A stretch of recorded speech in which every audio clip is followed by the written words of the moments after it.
हम यह देखते हैं कि श्री रामचंद्र, भगवान बुद्ध और कुछ एक महापुरुषों को छोड़कर सभी अवतारी महापुरुषों का जन्म संकटग्रस्त परिस्थितियों में हुआ है। और यह कहा जा सकता है कि भगवान श्री रामकृष्ण भी, अर्थात श्री रामकृष्ण परमहंस भी किसी विशेष प्रकार के सुखद वार्ता वर्ण में संसार में अवतरित नहीं हुए।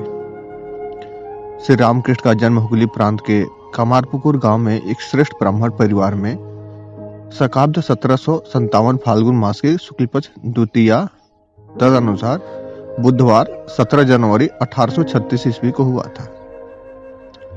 कमारपुकुर गांव वर्तमान में लगभग 24-25 मील दक्षिण जहानाबाद से आरामबाग से लगभग 8 मील पश्चिम में है, बंगाल में पड़ता है। श्री रामकृष्ण के पिता श्री क्षुदीराम चट्टोपाध्याय परम संतोषी, सत्यनिष्ठ तथा त्यागी पुरुष थे और उनकी माता श्री चंद्रामणि देवी सरलता तथा दयालुता की मूर्ति थे।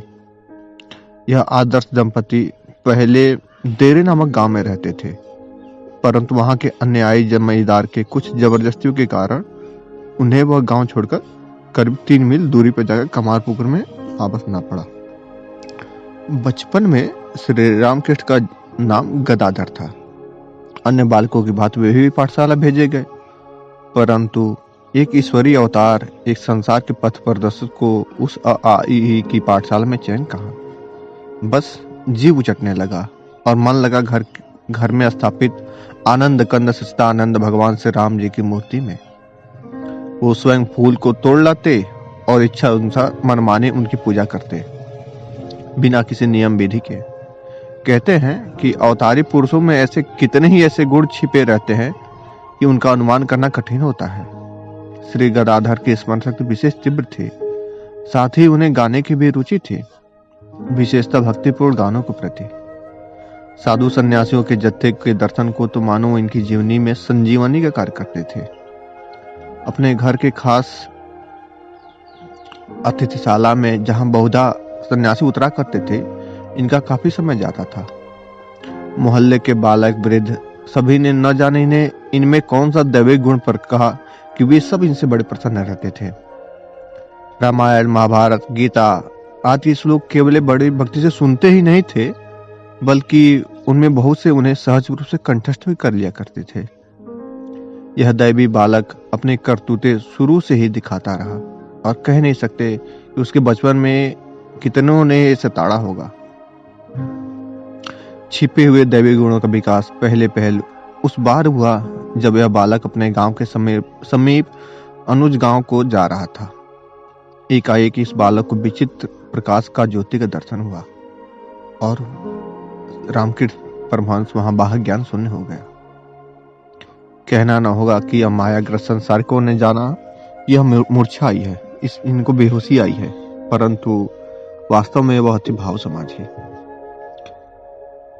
अपने पिता की मृत्यु के बाद श्री रामकृष्ण अपने ज्येष्ठ भ्राता के साथ, जो एक बड़े विद्वान पुरुष थे, कलकत्ता आए। उस समय उनकी उम्र 17-18 वर्ष की थी। कलकत्ते में उन्होंने 1-2 स्थान पर पूजन का कार्य किया, पुरोहिती का। इसी अवसर पर रानी रासमणी ने कलकत्ते से लगभग 5 मील पर दक्षिणेश्वर में एक मंदिर बनवाया और श्री काली देवी की स्थापना की। 31 मई 1855 को इसी मंदिर में श्री रामकृष्ण के ज्येष्ठ भ्राता श्री राजकुमार जी काली मंदिर के पुजारी पद पर नियुक्त हुए, परंतु यह कार्यभार शीघ्र उन्हें रामकृष्ण परमहंस पा पड़ा। श्री रामकृष्ण उस मंदिर की पूजा करते थे, परंतु अन्य साधारण पुजारियों की भांति वे कोरी पूजा नहीं करते थे, परंतु पूजा करते समय ऐसे मग्न हो जाते कि उस प्रकार की अलौकिक मग्न का देखा सुना कभू नहीं कोई ऐसी चरितावली चरितार्थ होने लगती थी। ईश्वर ही ईश्वर की पूजा करते हैं, ये चरितावली हर जगह उनके पूजा में दिखती थी। उस भाव का वर्णन कौन कर सकता है जिससे श्री रामकृष्ण प्रेरित हो, ध्यानावस्थित हो। और जब काली का फूल चढ़ाते थे तो उस भाव का वर्णन कर पाना असंभव है।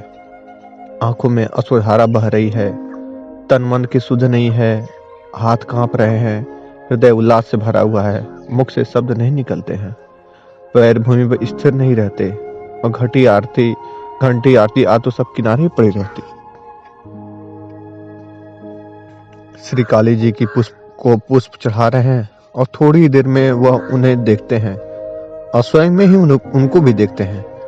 कंपित करने से वे अपने ही ऊपर फूल चढ़ाने लगते हैं। भाव समाधि लग जाती है इनकी।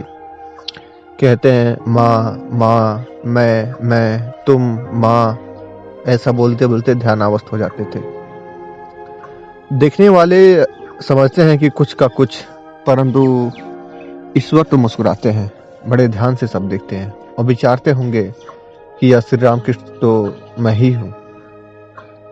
उनके हृदय की व्याकुलता की पराकाष्ठा उस दिन हो गई जब वो व्यथित होकर माँ के दर्शन के लिए एक दिन मंदिर में लटकती हुई तलवार को उन्होंने उठा ली और ज्यों ही उससे वे अपना शरीर का अंत करना चाहते थे, उन्हें जगन माता का अपूर्व अद्भुत दर्शन हुआ और देह भाव भूल कर वे बेसुध हो जमीन पर गिर पड़े। तदुपरांत बाहर क्या हुआ, वह दिन उनके बाद का दिन कैसे व्यतीत हुआ, यह उन्हें कुछ भी नहीं मालूम पड़ा। अंतःकरण में केवल एक प्रकार के अनुभूत आनंद का प्रवाह बहने लगा। बेचारा मायाग्रस्त पुरुष यह सब कैसे समझ सकता है? उसके लिए तो दिव्य चक्षु की आवश्यकता होती है। बस श्री रामकृष्ण के घर के लोग समझ गए कि इनके मस्तिष्क में कुछ फेरफार हो गया है। विचारने लगे कि इनका उपचार किया जाए। किसी ने सलाह दी कि इनका विवाह कर दिया जाए, शायद मानसिक विकार दूर हो जाए। विवाह का प्रबंध होने लगा और कमारपुकुर से 2 कोस पर जयरामवटी ग्राम में रहने वाले श्री रामचंद्र मुखोपाध्याय की कन्या श्री शारदा मणि से इनका विवाह करा दिया गया। परंतु इस बालिका के दक्षिणेश्वर में आने पर भी श्री रामकृष्ण परमहंस के जीवन में कोई अंतर नहीं हुआ। श्री रामकृष्ण परमहंस ने उस बालिका को प्रत्यक्ष देखा और उनमें श्री काली देवी को देखा। एक सांसारिक बंधन सम्मुख आया और वह था उनके अपने पति होने का कर्तव्य। श्री शारदा मणि को उन्होंने बुलाकर शांति से पूछा कि यदि वह उन्हें सांसारिक जीवन खींचना चाहती हैं तो वो तैयार हैं।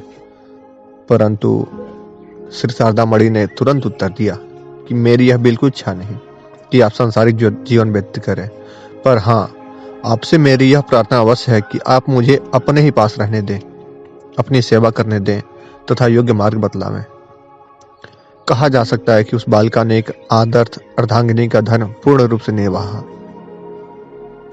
सर्वस्पति को ईश्वर मानकर उनके सुख में अपना सुख देखा और उनके आदर्श जीवन की साथनी बनकर उनकी सहायता करने लगी। श्री रामकृष्ण को तो श्री शारदा देवी और श्री काली दोनों एक ही प्रतीत होने लगे। इस भाव की चरम सीमा उस दिन हुई जब उन्होंने श्री शारदा देवी का साक्षात श्री जगदम्बा ज्ञान से षोडशों उपचार किया। पूजा विधि पूर्ण होने पर श्री शारदा मणि देवी को समाधि लग गई। अर्धबाह्य दशा में मंत्रोच्चार करते करते श्री रामकृष्ण परमहंस भी समाधि मग्न हो गए। देवी और उनके पुजारी दोनों ही एक रूप हो गए। कैसा उच्च भाव था! अनेकता में एकता झलकने लगी। हीरे का परखने वाला जौहरी निकल ही आता है। रानी रासमणी के जमाता श्री मथुर बाबू ने यह भाव ताड़ लिया और श्री रामकृष्ण को परख कर शीघ्र ही उन्होंने उनकी सेवा शुश्रूषा का उचित व्यवस्था कर दिया। इतना ही नहीं, उन्होंने पुजारी पद पर एक दूसरे ब्राह्मण नियुक्त कर दिया। उन्हें अपने भाव में मग्न रहने का पूरा अवकाश दे दिया। साथ ही श्री रामकृष्ण के भांजे श्री हृदयाराम को उनकी सेवा आदि का कार्य सौंप दिया। फिर उसके बाद श्री रामकृष्ण ने विशेष पूजा नहीं की। दिन रात माँ काली ही पुकारा करते। कभी जड़वत मूर्ति की ओर देखते, कभी हंसते, कभी बालकों की तरफ फूट फूट रोते।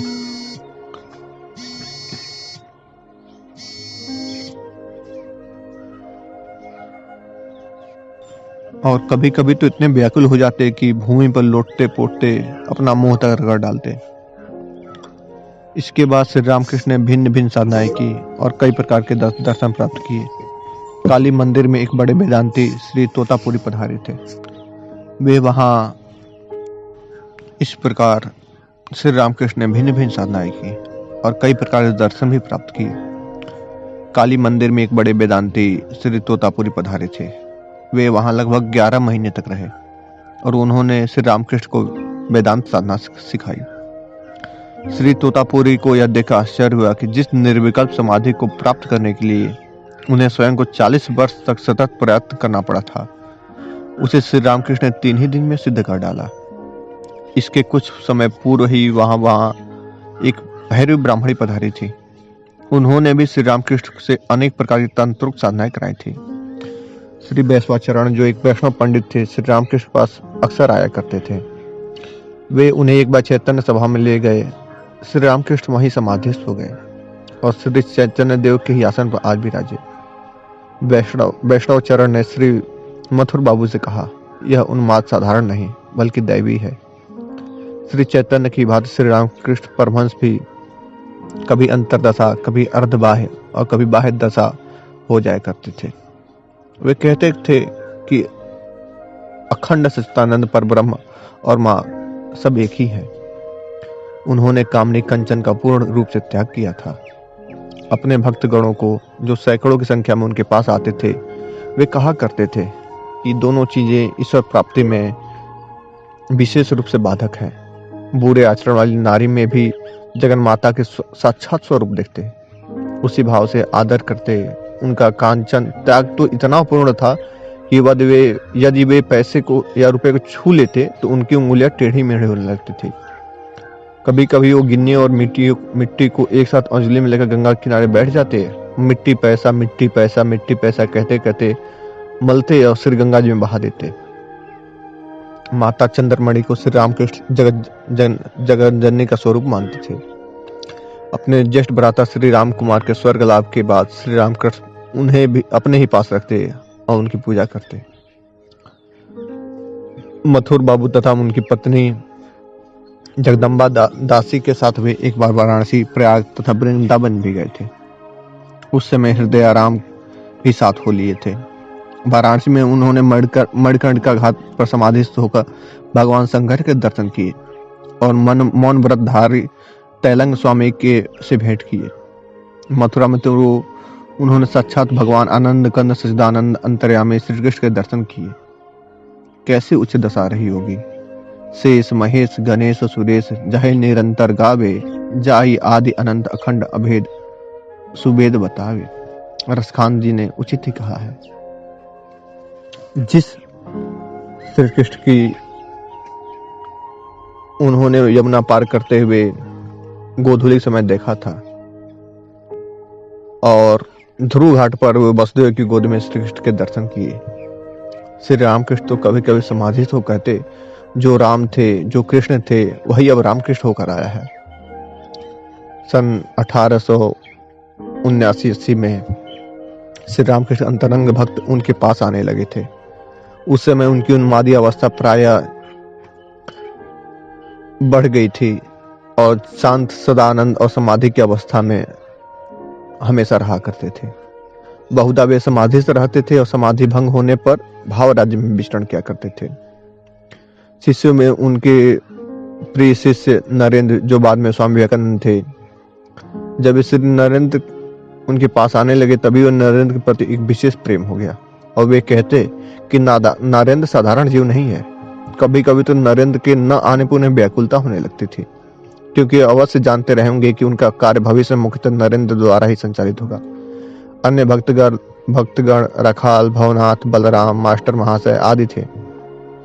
ये भक्तगण लगभग 1882 के लगभग में आए और इसके उपरांत 2-3 वर्ष तक अनेक अन्य भक्त भी आए। इन सब भक्तों ने श्री रामकृष्ण तथा उनके कार्य के लिए अपना जीवन अर्पित कर दिया। ईश्वरचंद विद्यासागर, डॉक्टर महेंद्र लाल सरकार, बंकिम चंद्र चट्टोपाध्याय, अमेरिका के कुक साहब तथा आर्य समाज के प्रवर्तक श्री दयानंद सरस्वती ने भी उनके दर्शन किए। ब्रह्म समाज के अनेक लोग उनके पास आया जाया करते थे। श्री रामकृष्ण केशव चंद्र सेन के बाह्य ब्रह्म मंदिर भी गए थे। श्री रामकृष्ण ने अनेक धर्मों की साधनाएं की। उन्होंने कुछ दिनों तक इस्लाम धर्म का पालन किया और अल्लाह अल्लाह मंत्र का जप करते तथा उन्होंने उस धर्म के भी अंतिम ध्येय को प्राप्त कर लिया। इसी प्रकार उसके उपरांत उन्होंने ईसाई धर्म की साधना की और ईसा मसीह के दर्शन किए। जिन दिनों वे जिस धर्म की साधना में लगे रहते, उन दिनों में वे उस धर्म के अनुसार रहते, खाते, पीते, उठते, बैठते, बातचीत करते थे। इन सब साधनाओं से उन्होंने यह दिखा दिया कि सब धर्म अंत में एक ही ध्येय में पहुंचते हैं और उनमें आपस में विरोध रखना मूर्खता है। ऐसे महान कार्य करने वाले ईश्वर अवतारी श्री रामकृष्ण परमहंस ही थे। इस प्रकार ईश्वर प्राप्ति के लिए कामनी कंचन का सर्वथा त्याग तथा भिन्न भिन्न धर्मों में एकता की दृष्टि रखना उन्होंने अपने सभी भक्तों को सिखाया और उनसे उनका अभ्यास कराया। वे सारे भक्तगण आगे चलकर भारतवर्ष के अतिरिक्त अनेक देशों को गए और वहां उन्होंने श्री रामकृष्ण परमहंस के उपदेशों का प्रचार किया। 16 अगस्त 1886 की प्रातःकाल 5 बजे गले के रोग से पीड़ित हो श्री रामकृष्ण ने महासमाधि ले ली, परंतु महासमाधि में तो उनका सिर्फ शरीर गया, पंच भौतिक शरीर गया। उनके उपदेश आज भी संसार भर में रामकृष्ण मिशन के द्वारा कोने कोने में गुजरे हैं और असंख्य जनों का कल्याण कर रहे हैं। हमने ये सब कथा सुनाई श्री रामकृष्ण वचनामृत के सार के उद्देश्य का से। आगे की कक्षाओं में हम अनेक प्रसंगों को देखेंगे, इसी किताब से उनके जीवन की अनेक लीलाओं को देखेंगे, भक्तों के प्रति, उनके शिष्यों के प्रति उनका क्या संदेश था, इन सब का हम वर्णन करेंगे। जय श्री राम, जय श्री कृष्ण।